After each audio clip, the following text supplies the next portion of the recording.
ጠቅላይ ሚኒስትር አብይ አህመድ ከእስራኤል ጋር ፖለቲካዊና ዲፕሎማሲን ጨምሮ በተለያዩ መስኮች ትብብራችን ተጠናክሮ ይቀጥላል አሉ።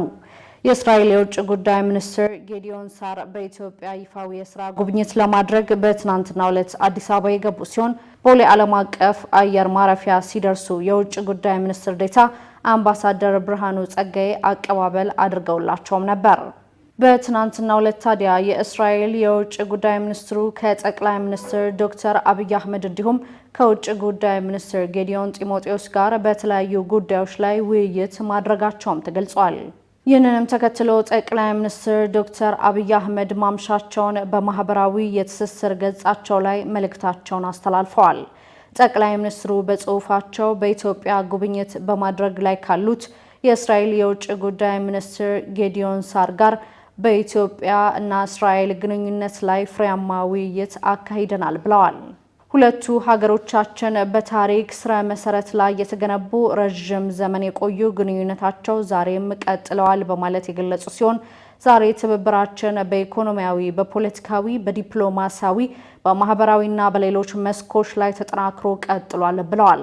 በተመሳሳይ የእስራኤል የውጭ ጉዳይ ሚኒስትር ጌዲዮን ሳር በቤተ መንግስት ጉብኝት ካደረጉ በኋላ ከውጭ ጉዳይ ሚኒስትር ጌዲዮን ጢሞቴዎስ ጋር የሁለትዮሽ አገራት ግንኙነትን ለማጠናከር በሚያስችሉ የሁለትዮሽ ቀጠናዊ ጉዳዮች ላይ መምከራቸውም ተገልጿል። ኢትዮጵያ የግብርናውን ዘርፍ ወደ ላቀ ደረጃ ለማሸጋገር ከእስራኤል ጋር ትብብሯን አጠናክራ እንደምትቀጥልም ተገልጿል። በዛሬው ዕለትም በተመሳሳይ ሁለቱ የውጭ ጉዳይ ሚኒስትሮችን ጨምሮ የተለያዩ የተቋማት የስራ ኃላፊዎች በተገኙበት የኢትዮጵያና እስራኤል የቢዝነስ ፎረም በአዲስ አበባ እየተካሄደ ሲሆን በፎረሙም የኢትዮጵያና እስራኤል ኢኮኖሚያዊ ትብብርን ማሳደግ በሚቻልባቸው ጉዳዮች ላይ ውይይት እየተደረገም ይገኛል።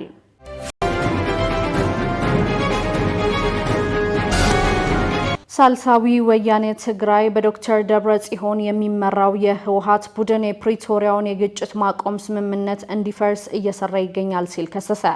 በትግራይ ክልል የሚንቀሳቀሰው ሳልሳይ ወያኔ ትግራይ ፓርቲ ዶክተር ደብረጽዮን ገብረ ሚካኤል የሚመሩት የህወሓት ቡድን የፕሪቶሪያውን የግጭት ማቆም ስምምነት እንዲፈርስ የበኩሉን ጥረት በማድረግ ላይ ይገኛል በማለት ትናንት ባወጣው መግለጫ ከሷል። ፓርቲው በመግለጫው ቡድኑ ትግራይን ከሚያፈርሱ ተግባራት በአስቸኳይ ይቆጠብ ማለትም አሳስቧል። ፓርቲው ይህ የህወሓት ቡድን የግጭት ተፈናቃዮችን ወደ ቀያቸው የመመለስና በታጠቁ ኃይሎች በኃይል የተያዙ የትግራይ ግዛቶችን የማስመለሱ ተልዕኮን ረስቶታል በማለት በመግለጫው ላይ አስፍረዋል። ሳልሳይ ወያኔን ጨምሮ የቡድኑ ዋና አጀንዳ ምርጫ ቦርድ የነጠቀውን የቀድሞ ህጋዊነቱን ማስመለስ ብቻ ሆኗል በማለትም ተችቷል። በዶክተር ደብረጽዮን ገብረ ሚካኤል የሚመራው የህወሓት ቡድን መካከለኛና ከፍተኛ አመራሮች በቅርቡ ለቀናት ያካሄዱትን ውይይት ተከትሎ ይህንን የተወቀሱበትን የህጋዊ ሰውነት ጉዳይ ጠይቀውም ነበር። ያለ ምርጫ ቦርድ እውቅናና ፍቃድ ጉባኤ አካሂጃለሁ በሚል የገፋበት ቡድን አቶ ጌታቸው ረዳን ጨምሮ የድርጅቱ ከፍተኛ አመራር የነበሩ በርካታ ኃላፊዎችን አሰናብቻለሁ ብሎ ካወጀበት ጊዜ ጀምሮ የፓርቲው ህልውና ጉዳይ ዋና መነጋገሪያ ሆኖም ቆይቷል። ይህንኑን ተከትሎ ደግሞ ምዝገባ እንዲያካሂድ በኢትዮጵያ ብሔራዊ ምርጫ ቦርድ የተላለፈውን ትዕዛዝ የኮነነው ቡድኑ ህጋዊ ሰውነቱን በፕሪቶሪያው ስምምነት መሰረት እንዲመለስለት እየጠየቀም ይገኛል። የፓርቲው አመራሮች በዚህ ባደረጉት ስብሰባ የውይይት ተሳታፊዎች ከፕሪቶሪያው ስምምነት በተቃራኒ የኢትዮጵያ ብሔራዊ ምርጫ ቦርድ ህወሓትን በድጋሚ ለመመዝገብ የሚያደርገው ተደጋጋሚ ሙከራ እንደሚያወግዙም ገልጿል። ህጋዊ ሰውነቱን አጥቶ የነበረውና ዳግም በምርጫ ቦርድ እውቅና ያልተሰጠው ጠቅላላ ጉባኤ ያካሄደው ህወሓት በ3 ወራት ውስጥ ጠቅላላ ጉባኤ ለማካሄድ የሚያስችል የእርምት እርምጃ ካልወሰደ የፓርቲው ምዝገባ በቀጥታ እንደሚሰረዝም ቦርዱ ማስታወቁም ይታወሳል።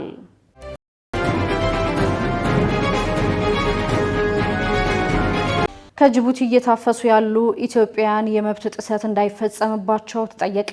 የጅቡቲ መንግስት ህጋዊ የመኖሪያ ሰነድ ሳይኖራቸው በሀገሪቱ ውስጥ የሚኖሩ ኢትዮጵያውያንም ሆነ ሌሎች የውጭ ሀገር ዜጎች ከመጋቢት 25 ቀን 2017 እስከ ሚያዝያ 24 ቀን 2017 ባለው በፈቃደኝነት ወደ ሀገራቸው እንዲመለሱ ማስታወቁ ይታወሳል። በጅቡቲ የኢትዮጵያ ኤምባሲ ኢትዮጵያውያንን ወደ ሀገራቸው የመመለሻው ቀን ቢያንስ በ3 ወር እንዲራዘም ጥያቄ አቅርቦ የነበረ ቢሆንም የጅቡቲ መንግስት ግን የተያዘው እቅድ የሚሻሻልበትና በልዩ ሁኔታ የሚታይ ሀገር እንደሌለ ማስታወቁንም መዘገባችን ይታወሳል። ይህንም ተከትሎ አሁን ላይ በሀገሪቱ አርታ በምትባል ከተማን ጨምሮ በሌሎች ከተሞች የሰነድ አልባ ሰራተኞች አፈሳ መጀመሩም ተሰምቷል። በሀገሪቱ የሚገኙ ኢትዮጵያን ከጅቡቲ በቅርብ ርቀት ከምትገኘው የአርታ ከተማ ኢትዮጵያ መታፈሳቸውንም ገልጿል። ስደተኞቹ አያይዘውም ወደ ስደተኛ ማቆያ እየወሰዷቸው እንደሚገኙም እየተነገረ ይገኛል። በወቅታዊ ጉዳይ ላይ በጅቡቲ የኢትዮጵያ ኤምባሲ በኢትዮጵያን ዜጎች ላይ ሊፈጠሩ የሚችሉ ጉዳዮችን ለመቀነስም እንዲቻል ከሚመለከታቸው የጅቡቲ መንግስት አካላት ጋር ተከታታይ ውይይቶች ማድረጉንም አስታውቋል። በዚህም የጅቡቲ መንግስት ህጋዊ የመኖሪያ ሰነድ ሳይኖራቸው በሀገሪቱ ውስጥ የሚኖሩ ኢትዮጵያ መብትና ክብራቸው ተጠብቆ ወደ ሀገራቸው እንዲመለሱ ለማድረግ እንደሚሰራና በመብት ጥሰት ላይ የሚሳተፉ የሀገሪቱ ዜጎች ካሉም በሚቀርቡለት መረጃ መሰረት እርምት ለመውሰድ ዝግጁ መሆኑን ማረጋገጡንም ኤምባሲው አስታውቋል። በመሆኑም ወደ ሀገር ቤት በመመለስ ላይ ያሉ ዜጎች ችግር ሲያጋጥማቸው ለኤምባሲው ሆነ ለአደረጃጀቶች እንዲያሳውቁ ሲልም አሳስቧል። ኤምባሲው አክለውም ህጋዊ የመኖሪያ ሰነድ ሳይኖራቸው በጅቡቲ የሚኖሩ ዜጎች ወደ ሀገር ቤት ለመመለስ በጅቡቲ መንግስት የተላለፈውን ውሳኔ አፈጻጸም ሂደት የዜጎች መብትና ክብርን ባረጋገጠ ሁኔታ መፈጸሙን እንደሚከታተልም አስታውቋል።